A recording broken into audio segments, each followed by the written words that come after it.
Welcome to the Science and Spirituality Podcast, where we dive deep into universal spiritual principles and ground them in modern science.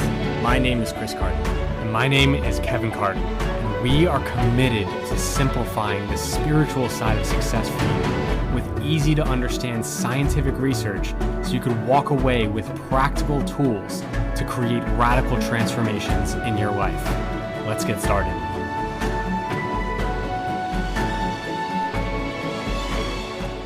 Welcome to another episode of the Science and Spirituality Podcast. This is Chris, and I'm here with Kevin. And so, actually, Kevin, this is the perfect way to start this episode about showing up even when you don't want to, because we literally didn't want to record a podcast, and now we're going to record a podcast about showing up even when you don't want to.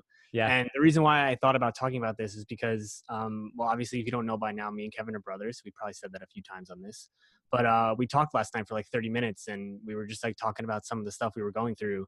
And Kevin told me a story about what happened in his coaching business recently. So I wanted to start out with that because it was a perfect example of like why showing up even when you don't feel like it is always like the best thing to do. So, Kevin, I want you to tell your story real quick. Sweet. Okay. So, and this, I just want to briefly say before I begin sharing my story is that we all go through this. We're all human. And so there are times where we commit to something, we say yes, and then like days later or a week later, it's like, I don't know if I really want to do this. But we know that if we do, then it will move us forward.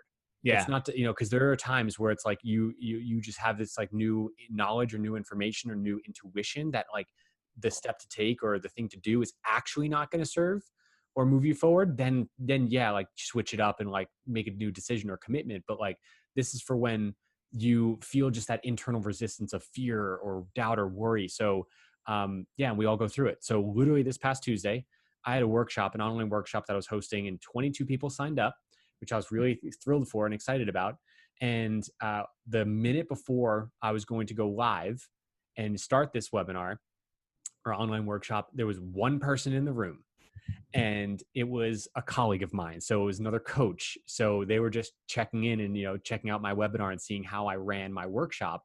And so I was feeling deflated. I was feeling really discouraged because I'd done all the work the week or two prior to share the workshop, let people know it's going to be powerful and that it could help them change their life.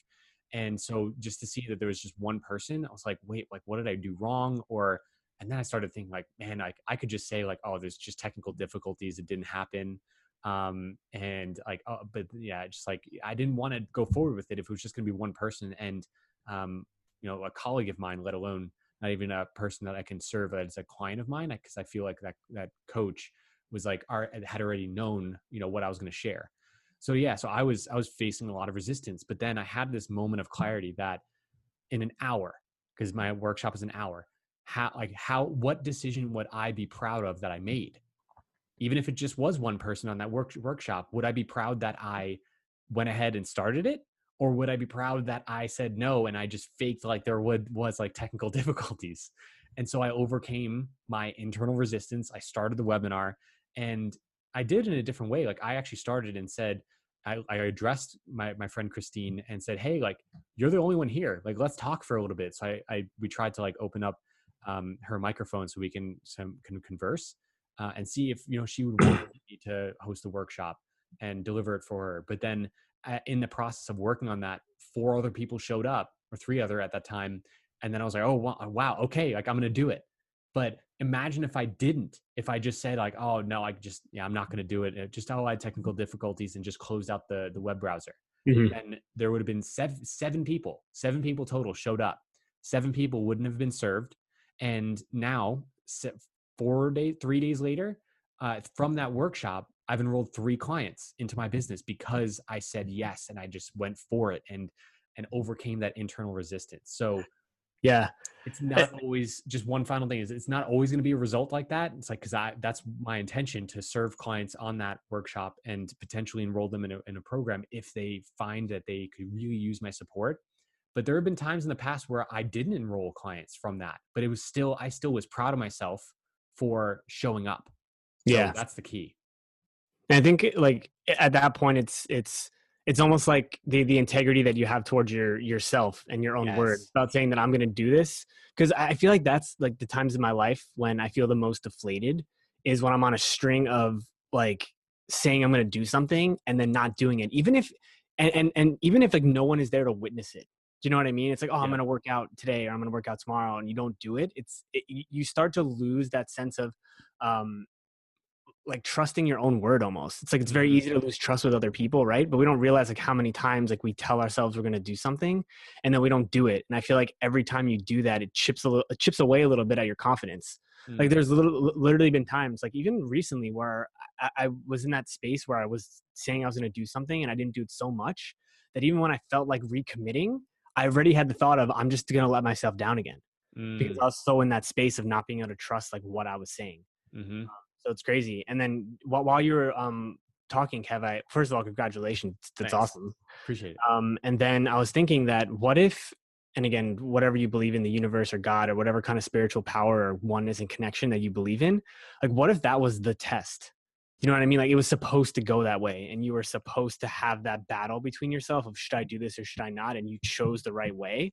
And so in that moment, the things started to align for you and people started to jump in. You know what I mean? Mm. Hmm. Because who knows, like Yeah. maybe if you didn't do it, those people would have never came because there Yeah. wasn't that like pull of energy that was connecting you and you actually committing to what you said you were going to do. Yeah. And so I think what you shared too is a great tip for people too. The best that you can, try to put yourself ahead of the event and ask yourself, would I be happy with what I'm about to decide now? Yeah. Because I think that's from hearing your story, that's kind of what put you over the edge was like, because you've been in that situation before where Yep. you stopped doing a call and Yeah. then like an hour later you were like, shit, I should have just done it. Yep. Right? You had that feeling. Yeah. Yeah, there was one time I remember it was sometime in the last 6 months that I had a workshop and there wasn't any that many people signed up. There's maybe like 10 or something signed up, but then no one showed. And I even because I had the same conversation and I even started the workshop, but I began and like 5 minutes in, I just canceled it. Like I Yeah. closed it down because I was like, oh, like I feel like an idiot. But looking back now, and I remember that day clearly. It's like looking like an hour later, I was like, man, I should have just done the entire thing. It would have been good practice at the very least. But I let my doubts and like my just like my self discouragement like get in the way of true growth. So Yeah. again, that's what I was saying. That's why I added that at the end. It doesn't matter the result. What matters is how you show up, and that changes everything. Yeah, isn't there like a quote by some famous person? I don't know who. It's not like what you do, or it's not the outcome. It's like how you do it. It's like how Yeah. you present yourself in the situation, not really the outcome of it, but who you're being in that situation. Yeah. I feel like that's a big thing too, because I don't know if we've talked about it explicitly on our podcast about like being the person that you want to be, but in that moment when you decided to do the webinar, you were being the person who Yep. gets clients. Yeah. You know what I mean? Like you were being the person as if there was 100 people in there. Yeah. Exactly. Yeah, Exactly. Yeah. yeah. So yeah, you have to have that mindset. It's like, what if this is exactly, or what if like in order for me to move forward, like what if the circumstances were perfect? Like, Mhm. what decision would I make then? Yeah. Then make that decision, even when the circumstances aren't perfect. Yeah, and I think one of the biggest things to take away from that too is you've built up, like I was saying before, you've built up that level of like equity in yourself. Like you like Hmm. invested in yourself. Like I feel like you can trust yourself a little more now because you made it through an obstacle like that. Yep. And you said you were going to do the thing you were going to do even when it wasn't convenient for you to do so. Yeah. That Exactly. builds equity. Yeah. And like it builds equity in terms of confidence in yourself, but then also if you believe in the universal energy of everything, I feel like it's also building equity in that space that we can't see yet. Hmm. I feel like it's almost more important there Yeah. because I feel like a lot of times that builds up in the quiet where no one can see it, not even you, and then all of a sudden it explodes out Yeah. because you built up enough. Yeah. The spiritual principle of that is like boiling water. Is you being the person that you say you want to be, and by means of that, I'm saying you take the actions that are in alignment with that, and you're taking those actions even when you feel that internal resistance and you want to draw back and not move.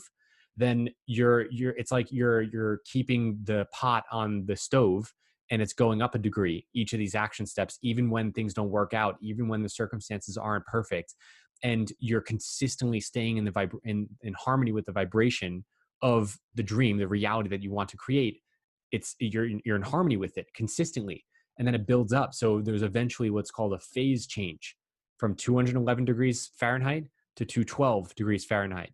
there's a phase change. It goes from really hot water to steam. It boils and it becomes steam, and steam can power a locomotive. There's power there, but you can never get there if you're like on and off. If you're saying like, oh yeah, like if you do that once, like you overcome the internal resistance, you move forward. And it's like, yes, I feel proud of myself. But then the next day you have a same opportunity and you shrink back. Yeah. Now it's not about being perfect, but it's about being more on than off, and more moving forward than not. So, yeah. And yeah, that kind of sounds like momentum.